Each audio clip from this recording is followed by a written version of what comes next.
Hello everyone, Leafy no Tomo here, continuing with manga updates for 2015. I have several new Volume 1 series that were released in January that I picked up, and I'll be showing off those as well as an art book and a separate video. This video is about the ongoing or concluding series that I collect. Mainly this is for January, but there are a few February updates in here. I tend to buy the manga in batches, so I wait about a month or so, and then I will buy the previous month worth of manga. So that's how I work things. And I will be buying the rest of February soon. I also picked up some clear files for Gugure Kokuri-san. If you have yet to see this anime, I highly recommend it. It's super fun. And I love the art, and the voice actors are pretty amazing. You can find clear files at Kinokuniya for about $6.99 in the animate section. So here's one of them as a big group shot. And then I also got this one. So they're pretty cute, and I'll be hanging them up on the wall as like mini posters. Then we have Kimi ni Todoke Volume 23, an ongoing series. I have yet to read, I think, past like 18 or something. I'm not sure, but I kind of fell behind on this, so I will have to pick this up soon eventually and continue reading. But there's so many new things that keep coming out that it's hard to keep up with everything, but I still buy the series. Then we have Pocha Mani Volume 5. This one's getting interesting now because another guy has appeared, and even though they're already dating, he's starting to show feelings for her. So I'm kind of wondering if he'll act upon his feelings or not. So that'll be interesting to see what happens. Then we have Shitsuren Chocolatier Volume 9. This concludes the series. Now you may recognize this because it was also made into a drama series. I personally didn't watch the drama because I didn't find it to be as interesting. And the manga is okay, but I bought this manga just based on the mangaka because I like the previous works that she's done, like Kurobara Alice and After School Nightmare. So I haven't really read this, but you know, it has chocolate in it, so it's like, yeah, why not, you know, buy it. And usually her works are really good. Now I will say something about Kurobara Alice. The Japanese has actually been put on hold for a very long time. So I wonder now that if this is concluded, that if she'll pick the other back up. Because I know Kurobara Alice was licensed in English, but I thought it was kind of funny since it had stopped production for like a few years. So I don't recommend buying that. I'd wait until you check out and see if the Japanese is still continuing. Then we have Meimon Danchiko Keppuroku Volume 4. This one also concludes for SSG here. Now, I thought this was strange because Volume 3 came out fairly recently too, in my opinion, or at least I read it recently. And I thought, oh, it's going somewhere interesting and, you know, I enjoy it. And then all of a sudden this one, it's really, really actually quite thick compared to, say, like other volumes. And it just sort of like, I think it got cut or something because it just ended really abruptly and I didn't like it that much. So even though it's a short shoujo series, which is good sometimes because if they're too long you tend to sort of fade out of them.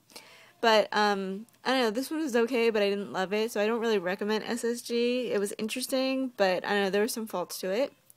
Then we have Magi Volume 24, an ongoing series still.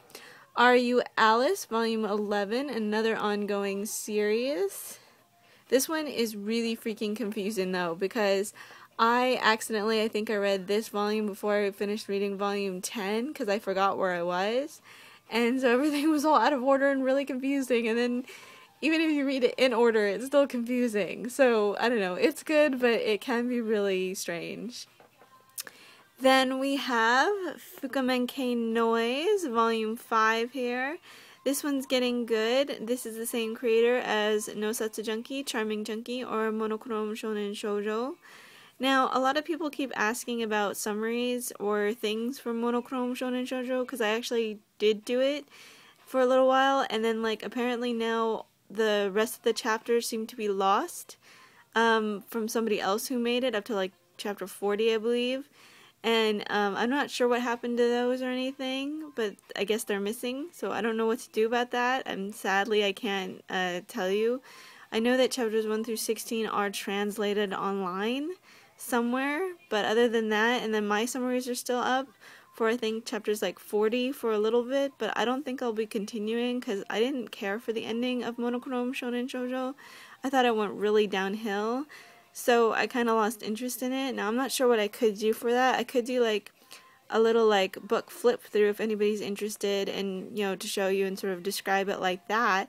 So if you really want something like that for Monochrome Shonen Shoujo or any of the series, because sometimes these things don't get licensed or translated, if you want me to do like a flip through of anything I have, just let me know and I can do so. Then we have Last Game. This is volume 7, and it's getting pretty good because now he's stepping up to plate. So like he's always liked her, and she's always been confused about love and all that. Now he actually confessed. So now she's like, I don't know what to do even more. So this is getting interesting. I really enjoy this series. Another great one is Haru volume 5. This one's also heating up. So these two are dating, if you've read the series. And then now this guy who used to torment her is remembering that now that was the girl a long time ago when they were kids. Like, he actually liked her, so now he's starting to like her, and now they're having like a bear fight, like, to see who can get her kind of thing. Like, and she doesn't know about that. So, I don't know, it's interesting. I really enjoy this series. If you haven't read Haru, I highly recommend it. Then we have the great Yoshitoo-sama. It's been a very long time since this shonen series has come out with a new volume. It is still really good, and it is ongoing, because I was worried that it would have stopped, but it's not, so that's good to hear. Then we have Handa-kun volume 3. Super funny. Oh my gosh.